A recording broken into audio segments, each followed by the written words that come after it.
All right, everybody. Today we have the Okie Wonderland Exotic Cannabis Dispensary. It's a beautiful day out here in Broken Arrow, but it's a little chilly, but that's all right. So we should have a bunch of traffic here today, being right off the highway.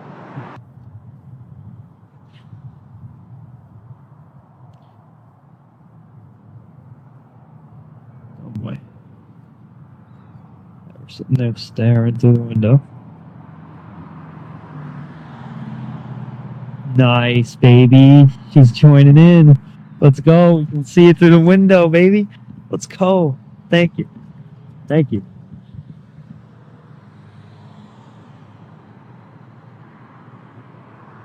Nice.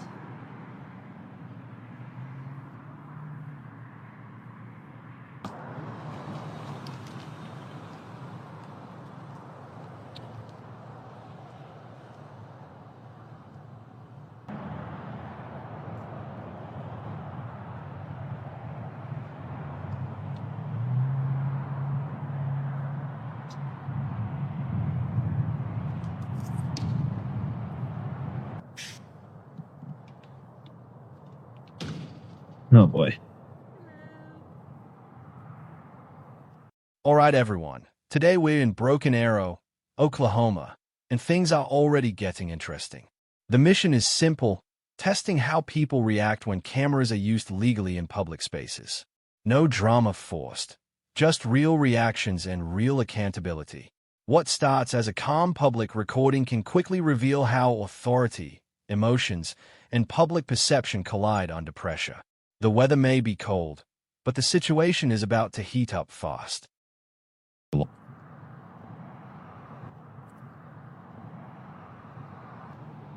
friend.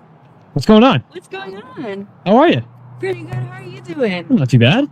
How are you recording me? Why am I recording? Yeah, can I just ask? Yeah, of course, of course. Yeah. Well, let me ask you a question. Do you support the Constitution? Can I? Why are you? I don't feel comfortable answering any questions. To be honest with you. Okay. All right. But can I ask why you're recording them? Nah, I'm not. I mean, I just asked you a question. I really don't feel comfortable answering questions either. Okay. Well, I just want to let you know my customers don't feel too comfortable with you like recording them without their consent. I mean, I don't really need consent, so to say. You're just gonna stay out here all day and record us? Maybe. Okay. You want me to call the police? He's loitering now. Loitering? You sound like a law scholar over there. I don't understand. I don't understand.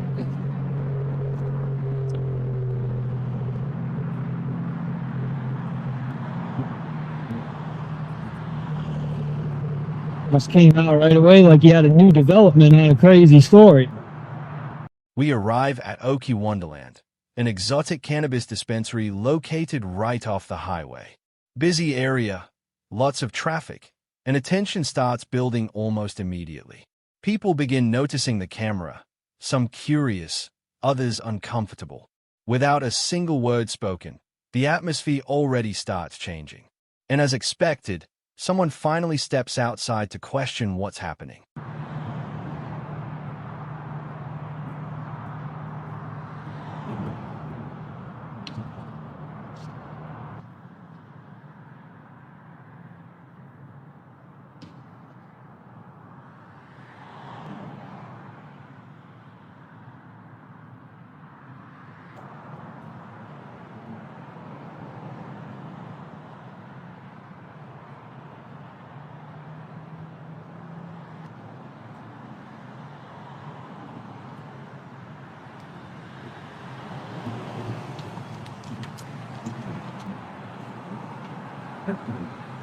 Oh boy. You do know my face gets shown on anything, and I will sue the out of you for that, right? Yeah? Good. Okay. Police are on their way, by the way. Sounds good. Good enough. What do you think they're gonna do?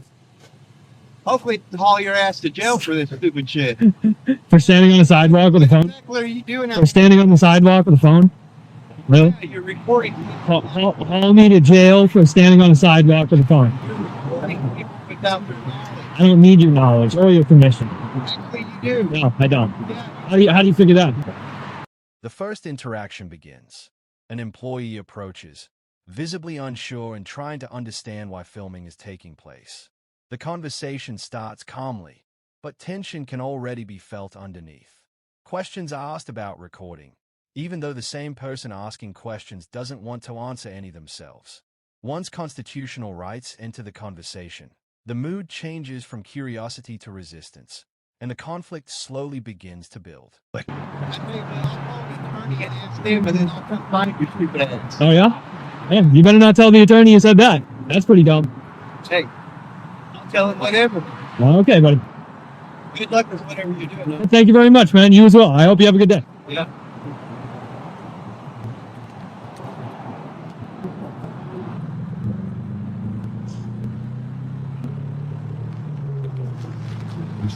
Starting to heat up in here now.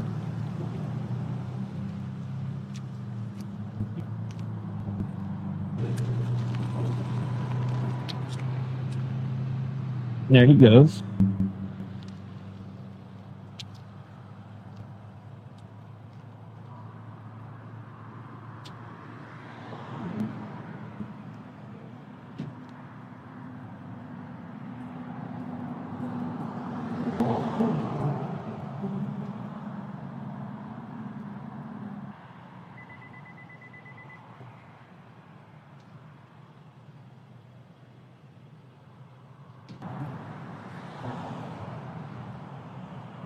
Got another flapper over here, sitting in the window.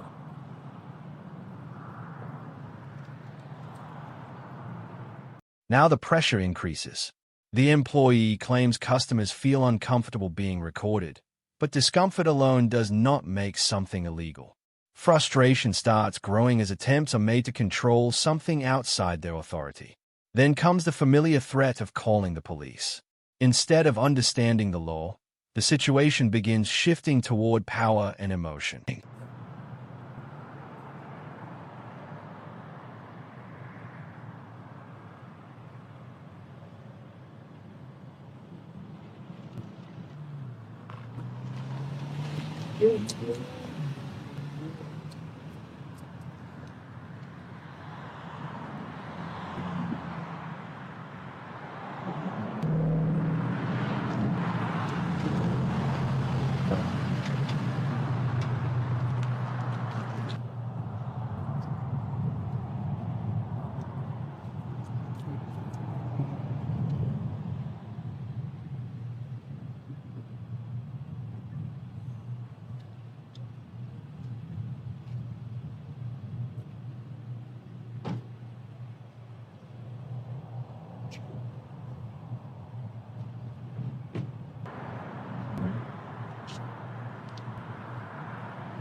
Number one, baby. You already know. Nice. The situation suddenly becomes far more aggressive. Threats of lawsuits, insults, and even jail time are thrown around, all because someone is standing on a public sidewalk holding a camera. It highlights how quickly people react emotionally when they misunderstand the law. Despite the tension, the camera continues rolling and the rights being exercised remain unchanged. Number one.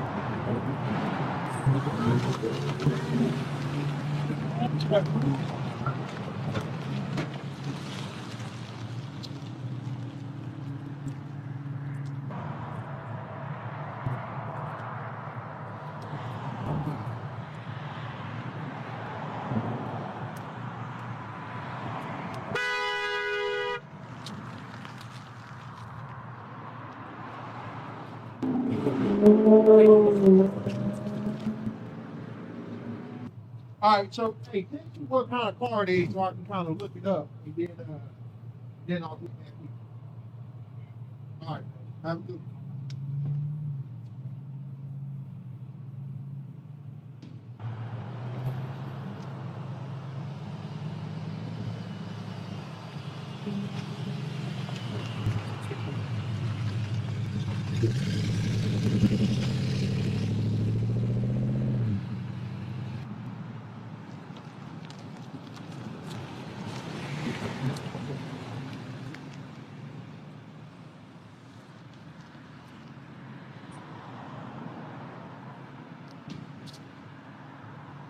Now comes the waiting period. The atmosphere is tense, with customers and employees watching closely from inside and outside the building. Random comments and reactions continue while everyone anticipates what might happen next. With police reportedly on the way, the situation feels unpredictable and ready to shift in any direction.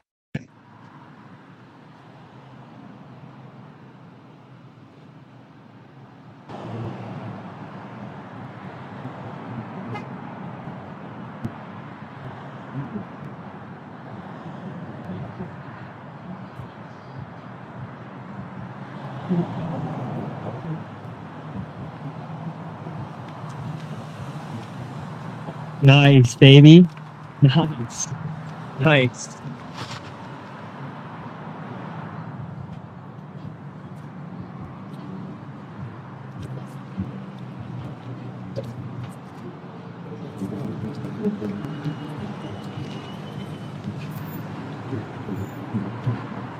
Hey, don't videotape me. That's a good way to get stop. Yeah. You don't think so? Why are you freaking out, bro? Yeah. Over what? Videotape my fucking truck. Over what, bro? Hey, Meta, start recording. Make this real fast, real quick.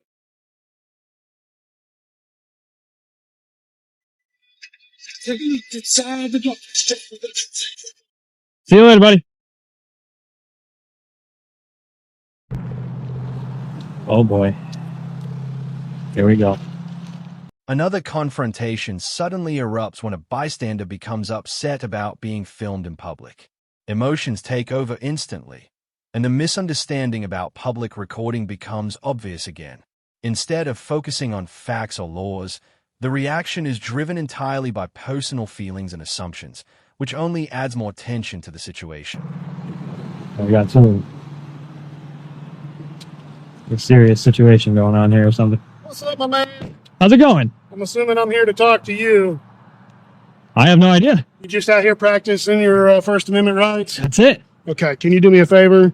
Just step onto the sidewalk. Look, No, onto the sidewalk. look, So you're this whole thing is a sidewalk, right? no, this is Okay, so hold on. their Let me curtilage ask you a that they question. have to pay for. Let me ask you a question, right? So if I was walking by, am I supposed to just float over this part right here? No, you can walk across it, but for you to exercise your right, you have to be on the sidewalk that Really? they built. Yes. Okay. So just on the like So that. what you're saying 6 is feet that way. Yeah. 6 inches. Yeah. Really? Yeah. Really? Yes. Because they have to pay to install this. This is their curtilage. Yeah, They're that doesn't matter. responsible for That it. doesn't matter. This is still called the public right of way, my friend. So can you just hop on the sidewalk? So what you're telling me, just let me hear you out and make sure we're on the same page. Yeah. So are you saying that I'm going to be arrested if I don't move over? No, that's not what I said at all. Oh, okay, cool. I'm just asking you to step onto the sidewalk so that you're Okay. within your rights to do so. I'm within my rights exactly where I Okay. am. All right. Do you have any ID on you, my man? No, I don't. ID? No, I don't. Okay, cool.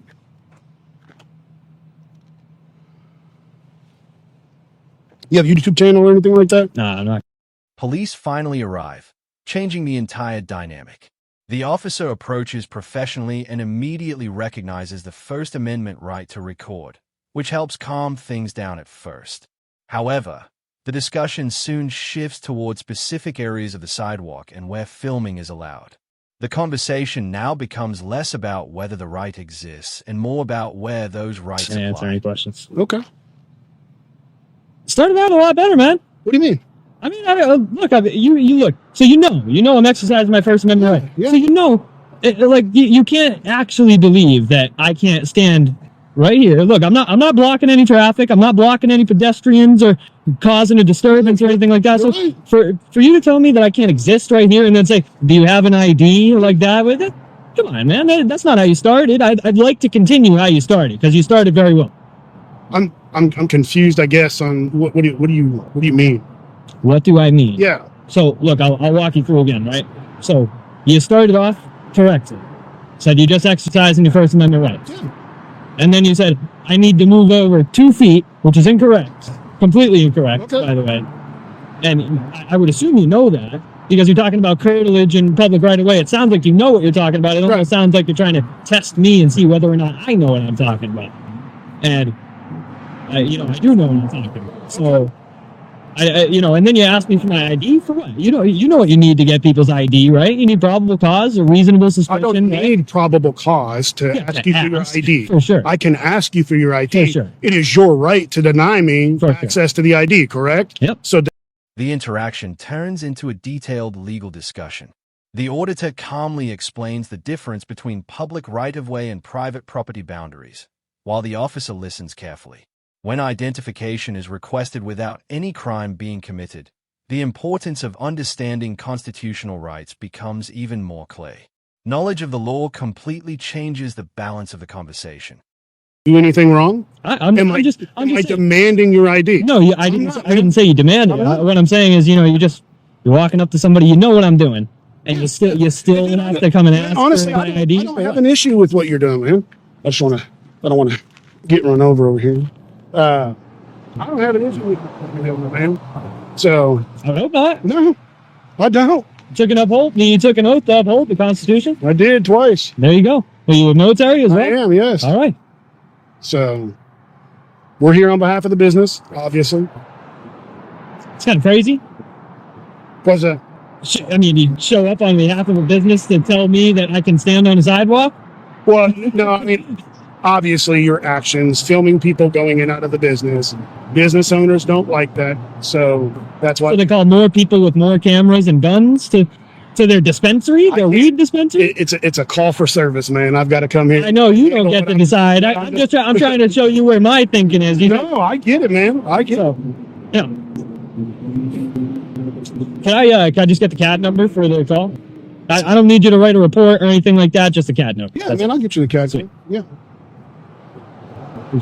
Not a problem at all. The officer's tone begins improving noticeably. Rather than pushing authority, he focuses on communication and understanding. He openly admits he has no issue with lawful filming, which becomes a major turning point in the interaction. Instead of escalating, the situation slowly moves toward professionalism and mutual respect. What's your partner's name, It's also Diaz. Diaz? Yeah. And you were Jordan? Yep, Jordan, badge number 249. Sweet. He's 306. Sweet. Yeah, you know it right off the bat. You know it right off the rip, man. That's good. A lot of people don't even know their bone badge numbers. Nonetheless, they're partners too. Oh, man, that's what you use the dispatch, man. That's what we use for our designators. Cool.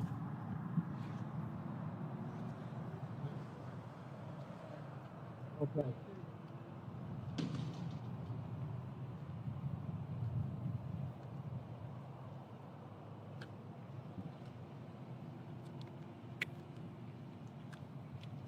Anything occur on that side of the fence? Everything's been on this Do me a side. favor. Stay out of the drive so we don't get run over by cars. All right. Well, like, are you talking to your partner here? No, you. Just to Just me. the director. I'm gonna go grab you that cat call number and then we'll get out of here. All right, Thanks. my man. Appreciate that.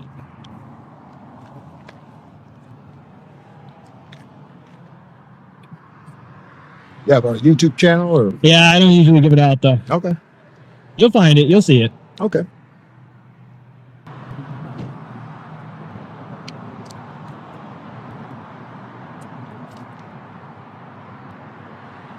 Thank you. Call for service numbers right there, man. Sweet. Any Awesome. Clarity finally takes over the conversation. The officer explains that he was simply responding to a complaint and doing his job. At the same time, he confirms that filming in public is legal and that no laws were broken. Once both sides acknowledge the legal reality, the tension begins fading and the discussion becomes more respectful and productive. questions, comments, concerns for us while we're here? Let me ask you, if I, just for future reference here, so if I'm like on the sidewalk here and I see somebody like singing or praying on the sidewalk, can I call the police? Are you guys going to show up? Or? So there is a city ordinance that prohibits people from blocking the sidewalk for passerbys. Okay, so yes, if you would like to call us, we can show up just like we did this, figure out what we got, make the determination at that point. Okay, if it's a misdemeanor that didn't occur in our presence and it's something you're willing to sign a citation for by complaint, then we can fill out that paperwork. You sign the citation and the two parties will have their day in municipal court. As long as you're not a tribal member and, obviously you or the other person involved are tribal members, and that would have to be referred to the tribal court Okay. for that purpose. Okay. Cool. Hey, you know what? I appreciate you trying to be professional and end it correctly. You know, like I said, I deal with a lot of bad police, but I like to point out and give credit where credit is due. So I appreciate you, handling it a little bit better than it could have gone. No, man, And I'm glad to just see we're on the same page. when the call came out, I was like, man, we didn't get a lot of good details as far as inside, outside. I had a vague idea of where this was at. I didn't realize it was fenced. Thought process here is on sidewalk, is good to go. Public curtilage. So you do. Now the interaction reaches a rare moment of mutual respect. Credit is given where it's deserved, and the officer responds professionally. Even after disagreements and tension, both sides manage to communicate respectfully.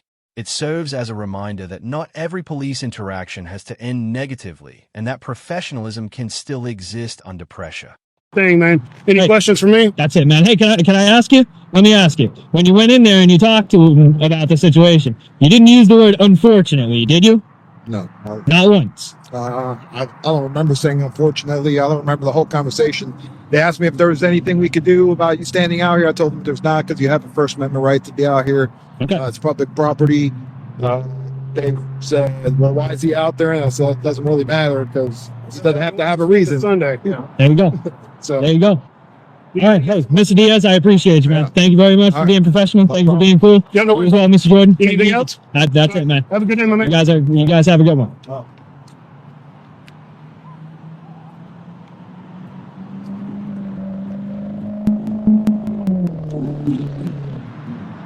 I was just gonna tell them that they were dismissed, but you know what? I won't give that to them.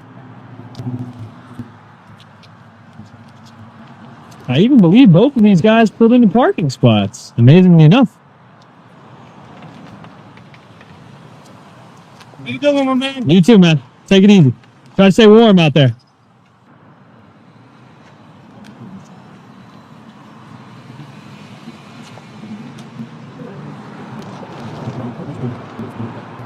As the officers prepare to leave, the atmosphere is completely different from where it started. Calm, controlled, resolved. No arrests, no escalation, just understanding. And honestly, that's the goal. Not chaos, not drama, just clarity. The officers walk away, the situation de-escalates, and everything settles back down. But the impact? That stays. Because every interaction like this adds to the bigger picture of awareness and accountability. As the officers leave, the atmosphere is completely calm compared to the beginning.